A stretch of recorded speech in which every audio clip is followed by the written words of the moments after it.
Mother, Yeah. what we want to know is, what, if anything, do you remember of Utah becoming a state? Well, I don't remember anything. I don't know one single thing about it. Where would you have been living in 1896? 1896 in Florence, Utah. Okay, how is it your parents were in Florence, Utah? I beg your pardon. How is it that your family was living in Florence, Utah? Oh, they were sent from Mount Pleasant to colonize that country in there. Brigham Young was responsible for it.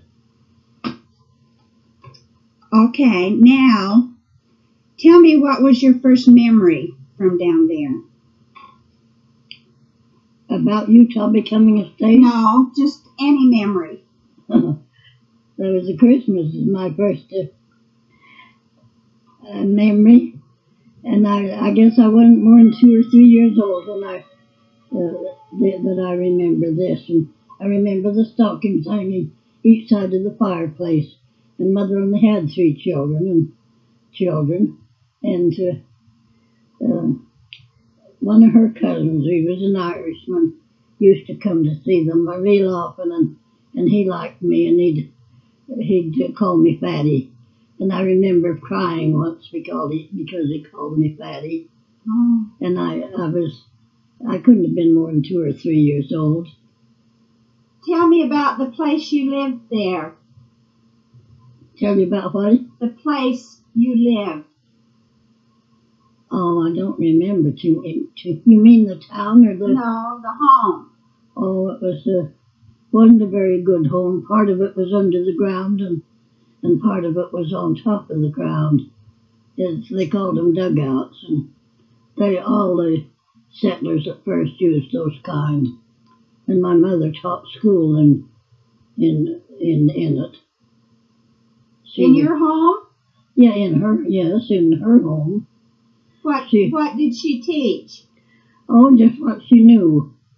She just taught what she knew. She wasn't a school teacher. She just gathered the little kids up and taught them all she knew. How many would be in the class? Oh, there'd be children from about 8 parents, 8 sets of parents. So. Is that how many people lived in the community? Well, it was the ones that went from Mount Pleasant to Florence, is the ones that lived there, and their own family would have had about, there'd be 8 families, 8 sons and daughters, and each one of them would have had about 3 or 4 or 5, from that many to 10. Mm-hmm. What did your father do for a living? Oh, he tried to farm, but he didn't. That wasn't a good farming country, so he'd go away to work until he earned money enough to see him over, and then he'd come home and stay until he had to get out and work again. What other memories do you have from Florence? Well, it was a lovely little town to live in, and in the wintertime each one of us took a cup of sugar and honey, not sugar, honey rather, and we had candy pulls in the winter. In the summer we had ice cream parties, and we took our sweets and milk and cream and eggs and made ice cream in one home or the other. We went in groups. There was age groups. My oldest sister wasn't in the group that I belonged to at all, and there was ever so many age groups, and they went in groups, but they were all one big happy family, all in the town. I remember when one of my cousins got married, and there was a Swedish family, and she didn't want to invite the Swedish family because they were a little odd, and she didn't want to invite them, and Uncle Almy says, if you don't invite them, he says, there'll be no wedding. No wedding reception, rather. And so they got invited, and they brought one of the prettiest presents that they received, according to my opinion.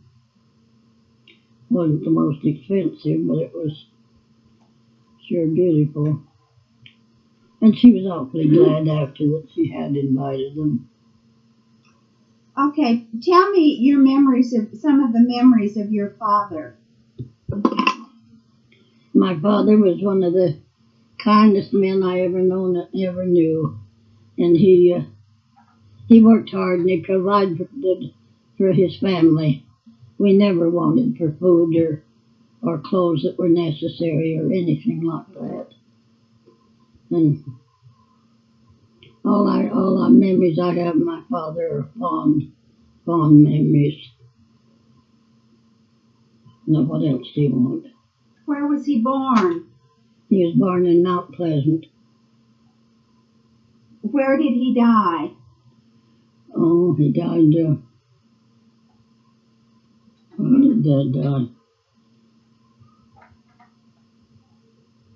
13th East and 45th South, or out in Cottonwood?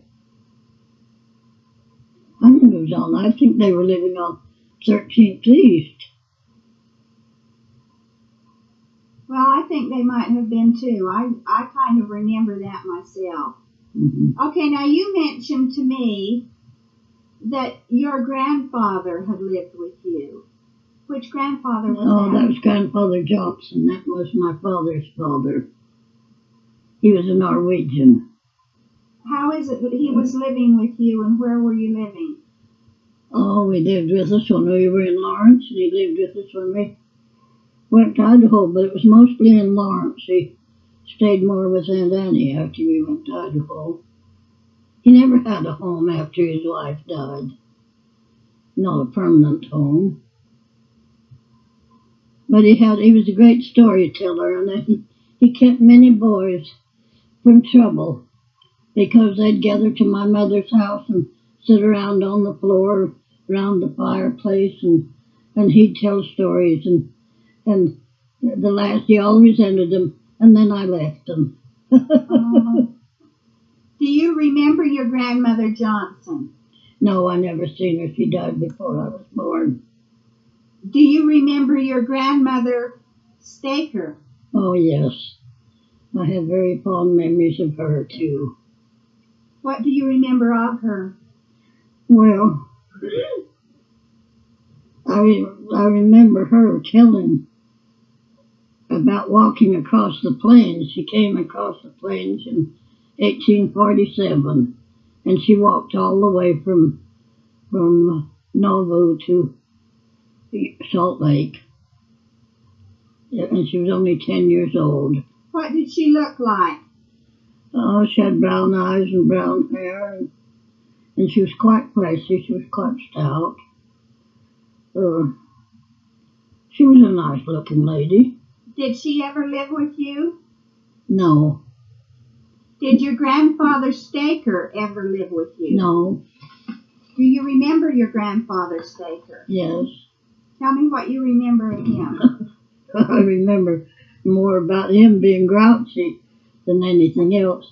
He had swings, lovely swings that he hung his wagon box on, and my cousin Blair and I, we'd go down to Grandma Staker's and we'd want to swing, and they'd swings were there just hanging tied up to the ceiling, and we'd untie the ropes and let them down so we could swing in them, and every time we did that we got scolded. He was grouchy about it. Did he come over with the pioneers? In 1852. He wasn't in the first company? No. Okay. How old did he live to be? 96. Okay. Now, you told me at one time that he had been called to plural marriage. What do you know of that? Did I ever tell you that? Well, I don't seem to remember anything about that, except Grandma was bitter against plural marriage, and she never would give her consent. Okay. Now, go back to your memories in Fillmore. What else do you remember in Fillmore? In Lawrence? I mean in Lawrence. Well, I remember that Mostly I remember the river that ran down by the little town, and we enjoyed that. We'd go wading in the summer and skating in the winter, and I enjoyed that, I think, more than anything. And then the locust trees that was around Mother's and Father's place, I enjoyed that. They came from all over town to gather locust blossoms for Decoration Day. And last time I went to Florence, I'd been away 30 years. The house was gone. There was no house there, but the locust trees still stood. How old were you when you left Florence? 12. How far had you gone in school? Oh, golly, school wasn't like it is nowadays. I never had more than eighth grade education altogether. So I guess I was about in the 4th grade when we left. Did you ever attend any school other than that which your mother taught? Oh, yes. Yes, Mother just taught in the very earliest days. I remember a teacher that hung to my memory more than any other one. His name was Ernest Campbell, and he was a handsome man. He was just the nicest looking man I ever did see. But he was a cripple. He had to walk on crutches. Something he didn't have. He'd had both of his legs, I think, amputated. I'm not sure. Was that a one-room schoolhouse that you went to? Yeah. Yes, they had curtains. They built a new, beautiful schoolhouse. Now I've got a picture of that schoolhouse. And they drew curtains across to separate the rooms. Did it go from grade school clear through high school? No, just the 8th grade as far as it went. In other words, if you lived in Lawrence, you couldn't go higher than 8th grade. No, I'd have to leave town to go. Where would you have gone? Oh, I could have gone to Castledale or Huntington, either one. Okay. Do you have any other memories from down in Lawrence?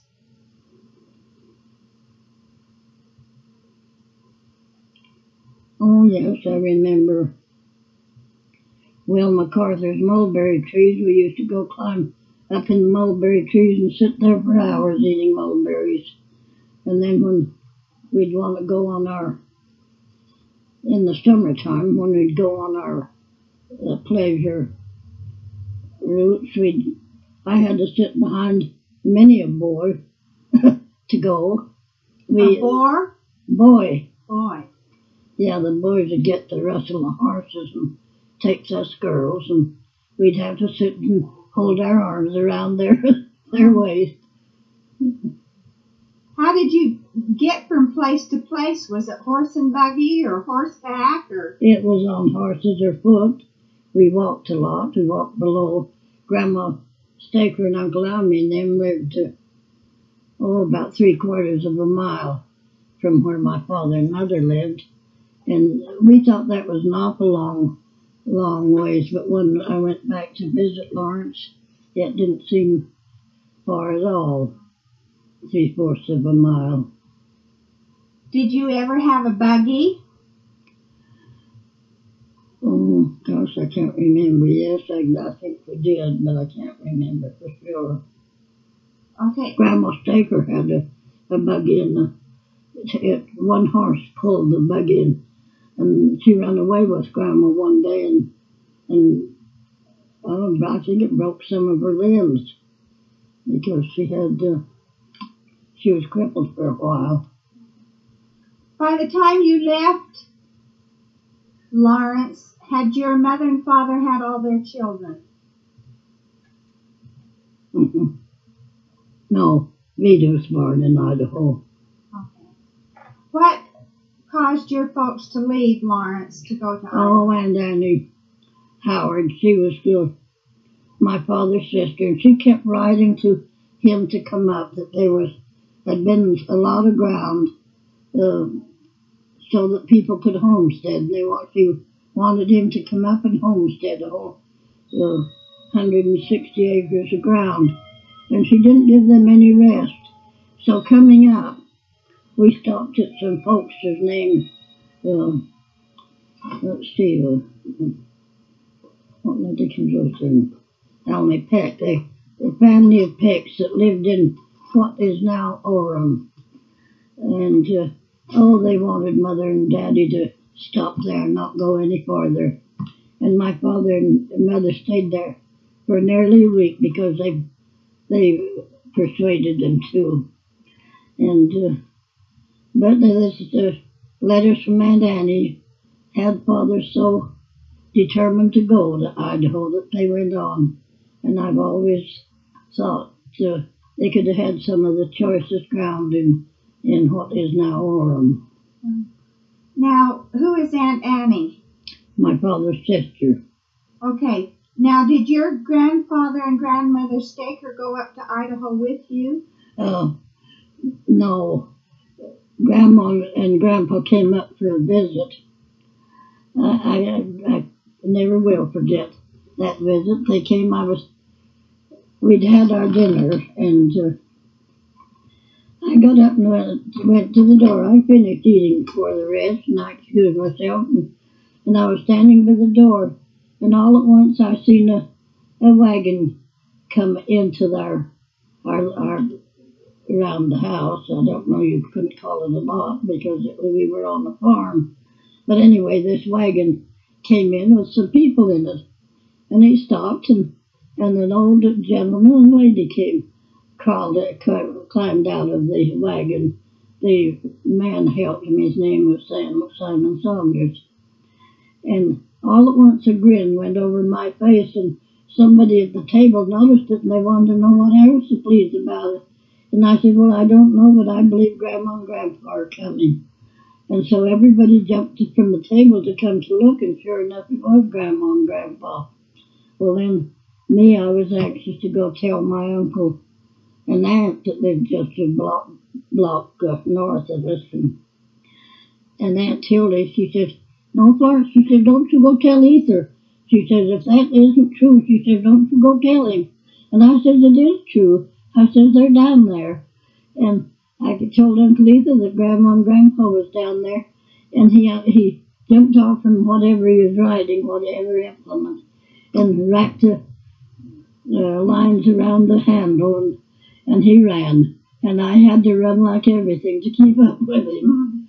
Oh, that was a joyous occasion. Okay. Back to Lawrence County, or Lawrence, Emery County. What did you do as a child there in the way of play? Play? Oh, we had more fun than a little. We were, in the first place, we had one of the sweetest ladies that was well educated and nice, and she loved all of us Lawrence children, and we could go there in the wintertime anytime and make candy, and she'd serve it and help us to make a happy evening. And in the summertime, we went on these horses, as I mentioned before, and had our picnics out in the Cedar Mountains partly, and anywhere we took a notion to go. There were lots of places we could go. Did you ever go swimming? Oh, yes. We swam in that river an awful lot. What river? I guess it was called Huntington River. I'm not sure, but it must have been. Were most of the children in the community related to you? No, there's a lot of people that wasn't related to us and come in to help settle that country. Had all of the settlers there come from Pleasant View? Mount Pleasant. Mount Pleasant? Yeah. Okay. What did you have to do in the way of work? Oh, I was a lazy little fixin'. I didn't do very much. I played around, but my sister helped Mother in the house, and I helped my father any time that he needed. He'd say, well, one of you girls come and help me today, and of course it was always me. I was always raring to go help Dad.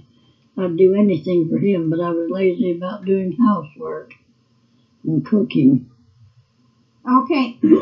Now, you told me one time that you didn't take piano lessons because you went to help your mother. Yes, I couldn't practice like I needed to, and without Mother having to do most of the work, and I wouldn't do that. In fact, I guess the main reason why is I didn't like piano lessons. Was that down in Lawrence, or was that after you got to Idaho? Oh, that was in Idaho. Oh. Okay. Do you have any other memories of Lawrence? Oh, no, I guess not. What do you remember of your brothers and sisters there?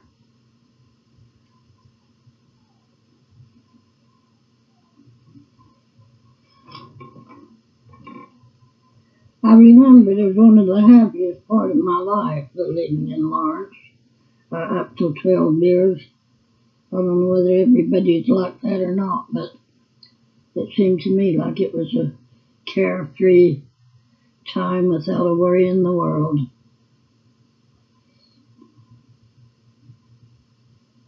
What was the weather like there? Oh, we never had any snow. Maybe once in a while it'd snow, and Grandfather and Uncle Almy both had sleighs they'd made, and when it snowed, the young folks spent all night long sleigh riding in the little bit of snow that would be gone by the next day. Who's Uncle Almy? He was Grandma's my mother's oldest brother. What other relatives did you have there? Well, I think Grandma Staker had 7 children, and they all were alive and all had children. So they were cousins, and then... Did they all move to Lawrence? Well, yes, they all lived in Lawrence. So after they set up the little town of Florence and built a schoolhouse, a nice brick schoolhouse, and a church. Well, all the Lawrence people built homes in Lawrence, left their farms and as a residence, and built their homes in Lawrence. And then went out to the farms to do the work? Yeah. So there was a kind of a central community. Mm-hmm. There was just a lovely little town there. They had Relief Society and Sunday school. I won the prize in Sunday school for having the best attendance. I still have that little card. Mm-hmm. Do you remember anything of your brothers and sisters there? Oh, yes, but we were just brothers and sisters like everybody else. We scrapped at times, and we loved one another and stuck up for them. But our men, I've tried to think what we called that game that we used to play so much. We had sticks and a ball, and we chose sides. There'd be ever so many on each side until the group was all taken in that was big enough to play, and each one had a stick, and we had to. The contest was to see which one could end up with the ball across the line, and they'd do like this with their sticks, and sometimes one side would win, sometimes the other. It was a little bit dangerous, but it was a lot of fun. Who was your best friend? Louie Bunnell. A boy? A girl. Oh, Louie? Uh-huh. Was that her real name? Yeah. Oh, and what did you and she do together? Well, we played like every other kid plays. We played house, and we had our dolls, and we were, the last spring that I was in Lawrence, in the summer, I guess it would be the summer before, she and I were maids for the celebration, and our clothes, mine was red, my dress was red, and hers was blue, and the goddess was white. And that was the summer before we left. What celebration was that? 24th of July.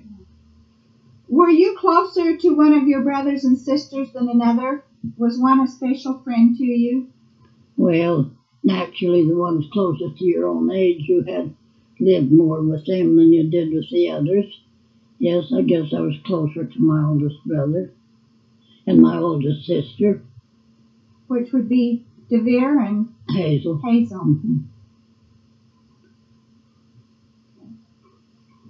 The younger children, I was married and gone before they grew up to anywhere near my size. Did your grandparents ever tell you of their pioneer stories? Not that I remember. Not to sit down and tell me, but she'd talk about it. She'd mention things. Now, Grandma Staker, or Grandpa Staker, he was, I think he was 15 when they crossed the plains, and I don't know whether he walked or not, but his mother died crossing the plains with that black smallpox that they had. Where did your grandparents meet?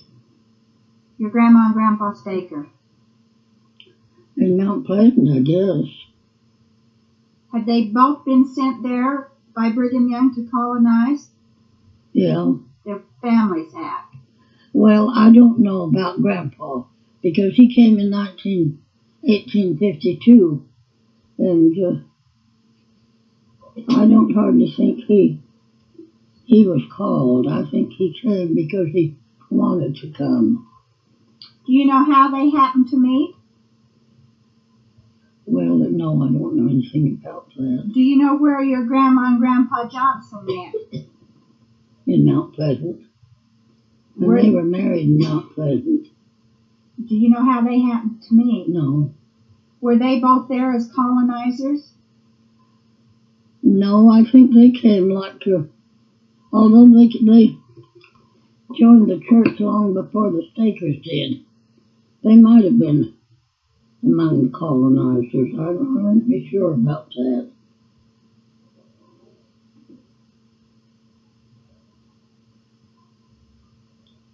You never lived in Mount Pleasant? No. Have you ever visited there? Yes, I've been to Mount Pleasant.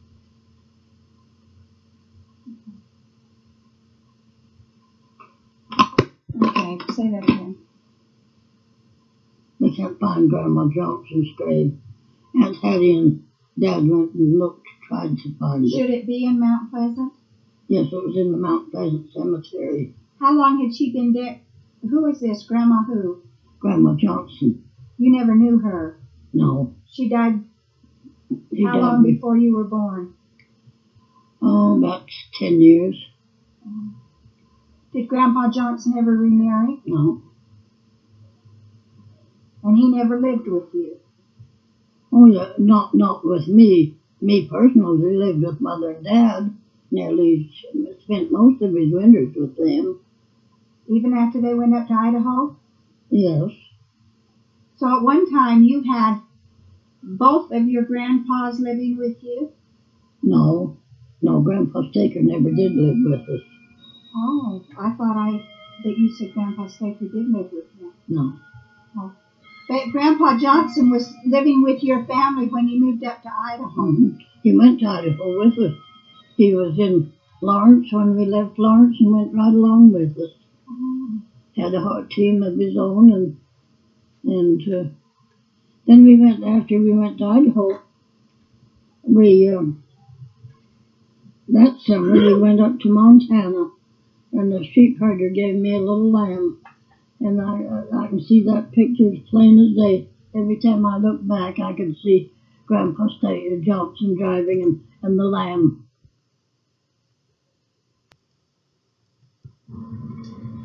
You say you went back to Lawrence 2 times after you moved from there. What were the occasions? Oh, my brother and his wife made a trip back there on purpose to take me back to Lawrence because I had never been back. How many years later?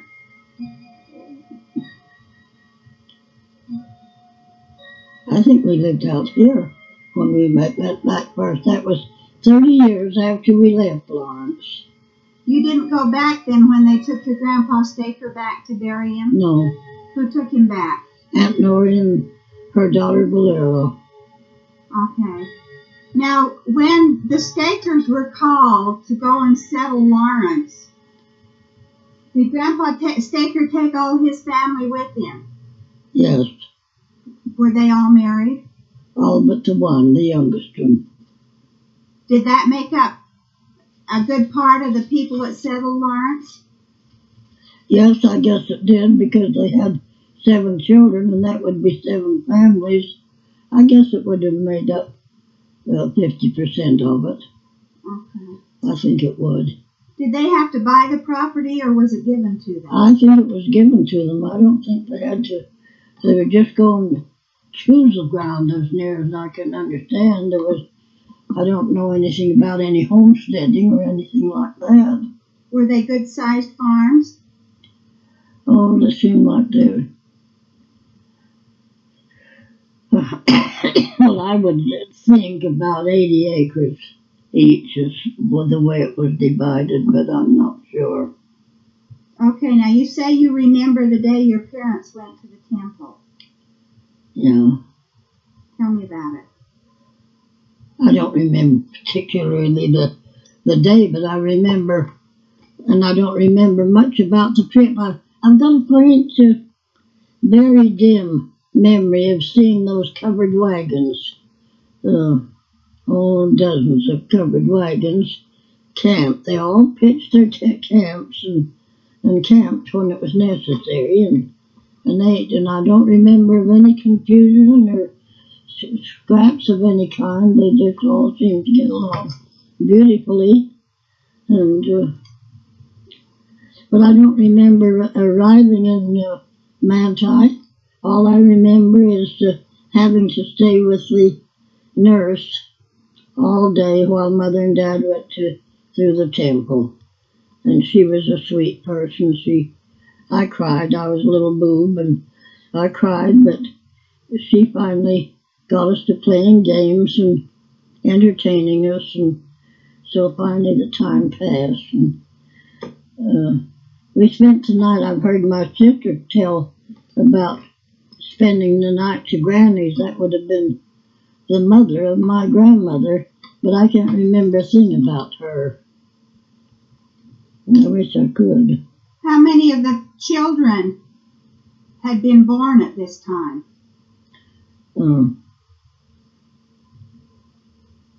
I think DeVere was the baby. I think they only had 3 when they went to the temple. Do you remember going into the sealing room to be sealed to your parents? Oh, no, I don't. I have no memory at all about that. Why is it your parents were not sealed when they were first married? Because there wasn't a temple, I guess. Oh, no, I think that they met after they left Mount Pleasant. I think Dad and Mother met in Lawrence, in that territory around the farms, because Grandpa Johnson had a farm, and we lived on that farm for a while. And I remember something about that. In fact, my cousin Alden took me down and showed me right where Grandfather's farm was. Well, Mother, how then could Aunt Hazel have been born in Mount Pleasant?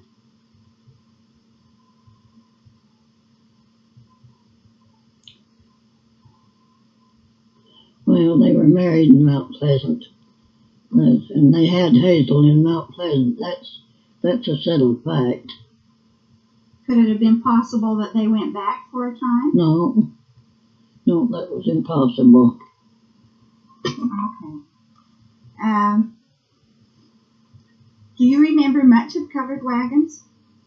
Yes, and I have a kind of a fond memory of covered wagons. In fact, I think they were happier than automobiles. To draw a comparison, I guess the covered wagons of yesterday were the mobile homes of today. You could actually live out of a covered wagon, couldn't you? No, they couldn't because they had beds in, and I know when we moved from Florence up to Idaho, there was a bed in the wagon, and I don't know whether Dad had two wagons, whether he had a wagon trailing behind, and there was two beds in them, or what. But we had to have a bed on at night. One bed had to be made under the wagon. I remember that, so they couldn't all sleep. And it was took 3 weeks to go from there to Lawrence or up to Idaho. You said you remember going to Manti, to the temple in a covered wagon. Was that so your parents would have a place to stay overnight? No, but I think it meant that they couldn't make it to Mount Pleasant in a day. They had to camp on the way. Okay, finish telling me the story about the little lamb. The little lamb. Let's see, where did we live? We were in Montana. We went to Montana the first summer after we went to Idaho. That's when I was 12 years old.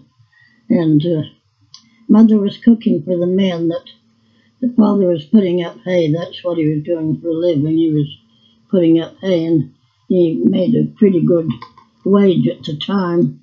And so we spent the summer in Montana, and my brother and I were out playing along the side of the road, and a herd of sheep came by, and when the herder got even with us, he told us that he'd had to leave a little lamb behind because it was just born and it wasn't strong enough to go with the herd. So if we wanted it, we could have the lamb. So we took the little wagon and went back and picked the little lamb up and brought it over. My brother and I, that was the bear, and I brought the little lamb, and Mother told me I could go over to the Chinaman's and beg some milk to feed it. So that's what I did, and this Chinese man, he was so sweet. He'd give me a quart of milk every day to feed the lamb. And that's what she fared, and he got till he got big enough to eat something else. And little ewe lamb she was, and she was your little doll. And she thought she was a human being, and she followed me every place I went. And one to go down to the store, there was a fence and a pole that crossed a stream of water. And you had to walk this pole to get across a stream of water. And the lamb tried to walk the pole too and fell in the ditch. But she followed me everywhere I went. She even followed me to school. But she'd lay down and take care of herself until school was out, and then she'd go home with me. The kids all loved her. She was such a sweet little lamb. What finally happened to her? Oh, she got grown up, and before this, though, they had a man come along with his herd of sheep, and he see the lamb and wanted to buy her, and he offered me $15 for her, and that was a big price for a lamb at that time. And I wouldn't sell him. And Dad said, "Well, Florence, you might as well sell her. The coyotes are going to get her," because she slept right outside the house, and she didn't have any other shelter. And I said, "Well, I'll go through the herd, and if she'll stay with the sheep, I'll sell her." But I wiggled her around in the herd and come back out, and a few yards behind me, she come out, "Bah, bah." She was tickled to death to get caught up with me. She didn't want a thing to do with that herd of sheep. So I told him I wouldn't sell her. Well, then she finished growing up, and I don't know.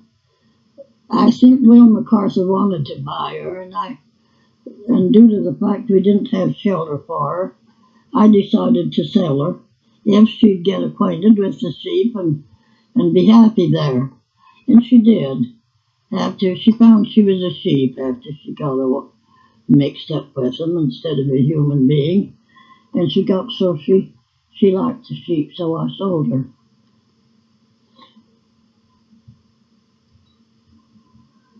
How old were you then? Oh, I was about to. That was the year after we went up there. So I was 13.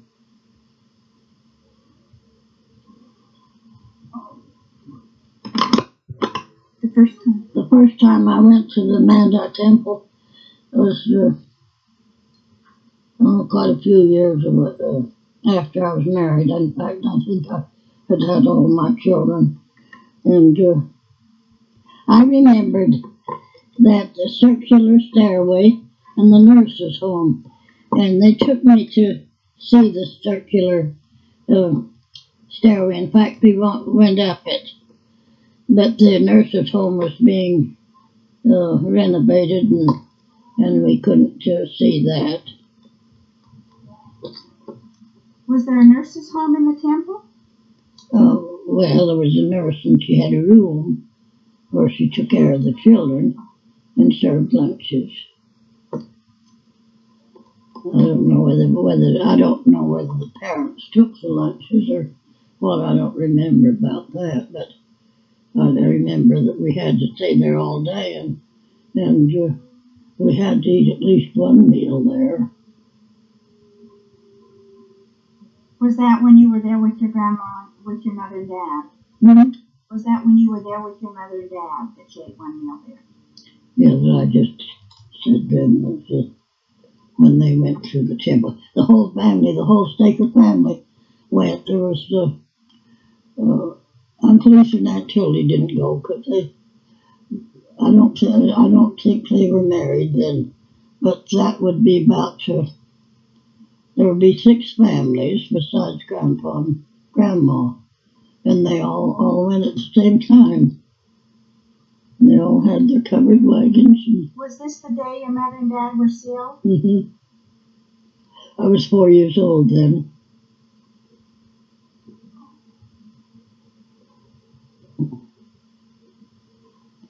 I was 4 in March, and they went in June. So that would have been what year? Well, 1891, and 4 years later it'd be 1895. Was your mother and father always active in the church? Yes. That is, they were all good Latter-day Saints.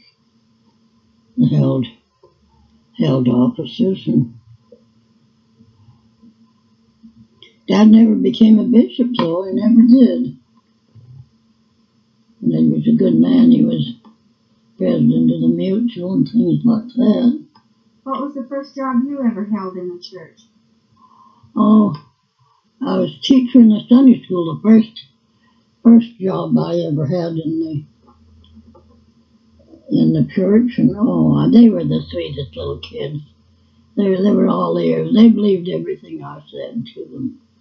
Well, then after that, I got into the primary, and I was 7 years as counselor at the primary.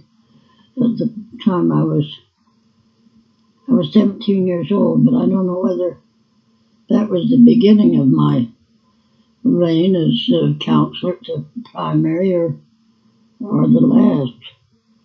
See, I was married when I was 19. I guess it was about halfway between. So I must have been about 15 when I became. No, I was 17 when I became counselor. Then you were only counselor for 2 years. Hmm? Then you were only counselor for 2 years? No, I was counselor from then on till I got married. Which was 2 years. Hmm? Weren't you 19 when you got married? Yes.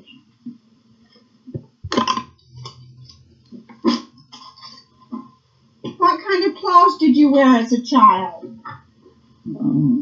I don't remember what I wore around for every day, but to dress up, we wore skirts and blouses. They didn't have what one-piece dresses like they do now. Were they long dresses? Well, one while they were, clear down to your ankles, but I never wore mine that long. Why? Oh, I couldn't stand them that long. I was about I wore them about 6 inches from the floor. How did you wear your hair? Well, as I remember the style that I liked most, I had it braided and tipped up at one side, and on the other side was a bouquet made of ribbons that went all up the one side of my head, and that was the style I liked best of any that I ever remember. Were you a pretty young girl? No, absolutely not. Who was the prettiest girl in your family? Oh, there weren't anyone pretty in our family. We were just ordinary Scandinavian children, mostly. What do you remember of the turn of the century? Well, I remember going to a dance, and that dance stands out more than any other one that I ever attended. But I was there to watch over the children. If they cried, I was to notify the parents, and I had to keep track of the children.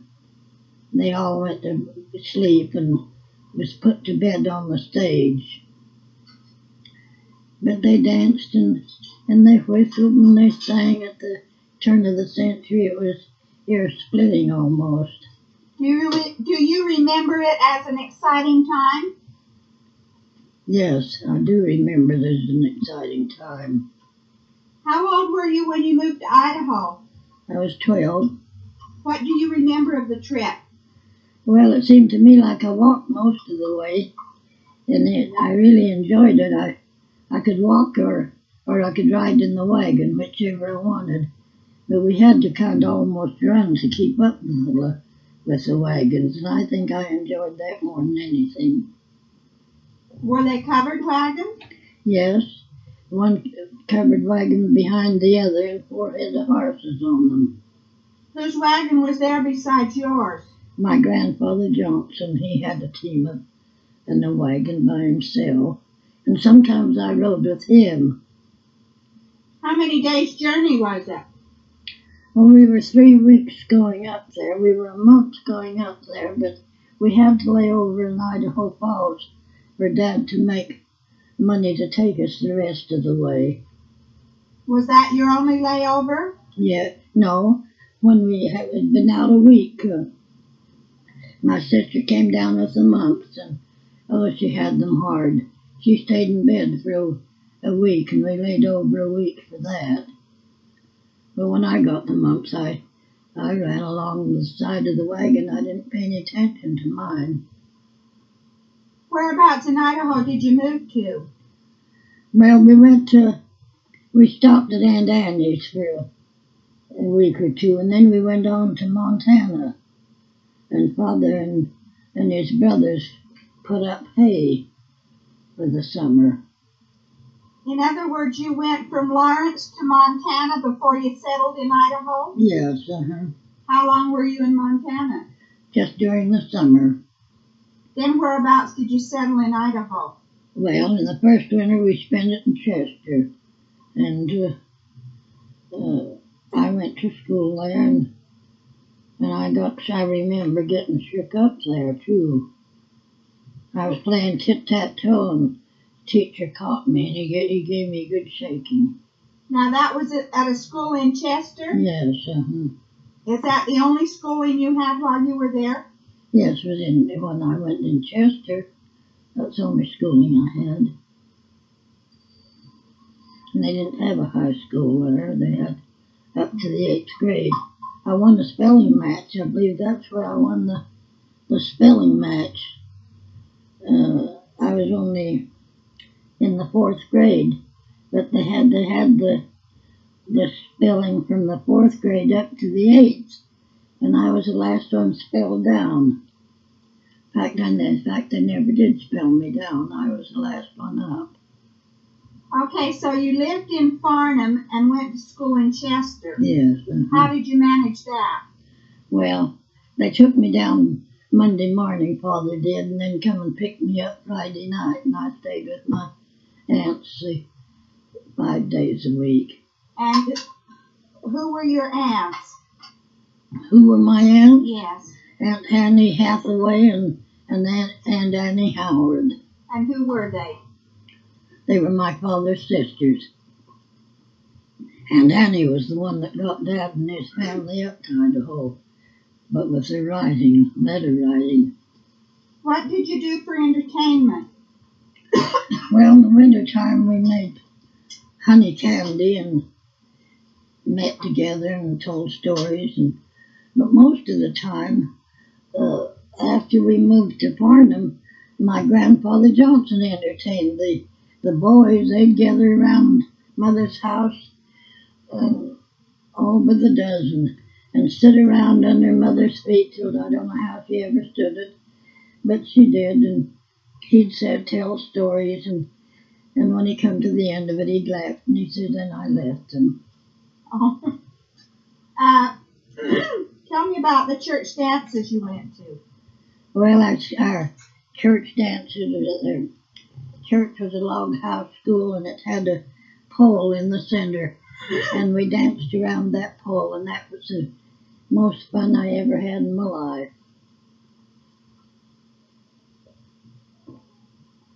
Now, how far did you go in school? Oh, the 8th grade. It was the equivalent of an 8th grade, but I really never graduated from that even. Why didn't you go on to high school? Because there was no high schools anywhere around. I'd have had to go away and board it out to go to school, and I would never wanted to do that. What was the nearest high school? Rexburg. Okay. Did you have any church callings while you were in Farnham? Yes, I was president of counselor at the primary. First, I was a teacher in Sunday school and a teacher in primary. And then they put me in as counselor to the primary. And I was a counselor until I got married. Okay, now, what was the weather like? Oh, it was lovely weather most of the time. Had awfully deep snow. I remember one winter snow was over the fences, and when spring came, I remember very well coming home from a dance, and the team of horses fell off of the road. It had started to thaw, and they fell off. And that's when I was going with the boy I married. He got so angry at his horse that he was going to go leave him, and I told him I wouldn't go leave him.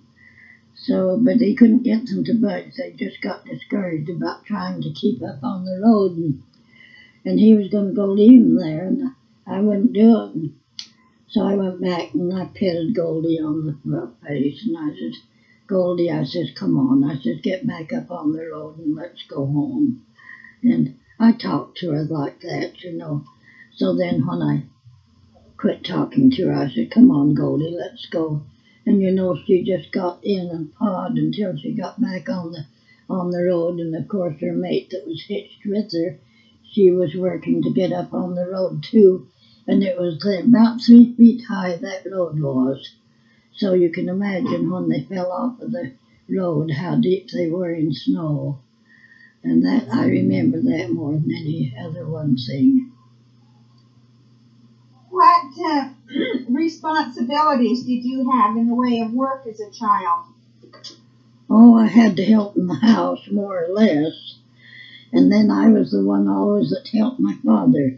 When he needed assistance, it was me that always was raring to help him. What did your father do for a living? Well, he farmed as much as he could, and when he could see that he wouldn't have enough to eat for the winter, he went away and worked away from home. What type of farming? Oh, they used grain, but grain is what they grew mostly. And the first year it had grown beautiful crops, and then the alkali would come out and take it. So did your father buy the farm or did he homestead it? Oh, I don't know. I guess he must have homesteaded it. I can't remember anything about that. How long after you went to Idaho did your grandfather and grandmother Staker move up there? Grandmother Staker never did move up there, but Grandpa Staker did after Grandma died. But Grandpa Johnson went up with you when you went. Yes, he went with us when we went. He was to Mother's most of the time. Tell me about your home there. My what? Home. Well, in Farnham we had about the nicest house, and it wasn't till now wouldn't even be considered nice, but it was 12 by 24, 2 stories high. We called it upstairs and downstairs, and we ate downstairs and lived downstairs, but we slept upstairs. Would it have been considered a nice home for that time? Yes, it was better than most of the homes there. It was larger. How large would you say Farnham was in population? About 500. Was there more than one ward? No. When you say you went to other wards dancing, what did you mean? Well, there was a bunch of us that went in the sleigh. There was 3 or 4 couple of us, and we put 4 head of horses on the wagons or sleighers. In the summertime it was a wagon, and in the winter it was a sleigh. And we went to the surrounding towns: Ashton, Marysville, Chester, and Teton. There was a nice hall in Teton. We used to go there to dance, and then they built a lovely one in Chester, and we went there to dance, but none of it seemed to hang out. They didn't seem to make much money that way. So they all flattened out. Who was your best friend? Jean was my husband, and the man I married. She was her cousin. She was his cousin, and I knew her. In fact, she's the one that brought us together. She knew he was coming up, and she'd tell me that what a cute cousin she had, and then she'd write to him and tell him about what a lovely girlfriend she had. So we both were expecting one another before we ever met. What was her last name? Ord. O-R-R. Who was your first boyfriend? Oh, my first boyfriend was a little boy. His name was Hubbard Day, back in Florence. I was only 12 years old when, in fact, I was younger than that, because I was 12 when we left, and he and I had been friends for 2 or 3 years. He died. He only lived to be about 19. Do you remember any of your other boyfriends? Yes, I remember Elmer Hill and Wimmer Hill, but he was the only one I ever called my. They called him my beau, you know. Boyfriend wasn't in use at that time. It was she was your girl or his girl, and he was her beau. And what was his name? Hubbard Day.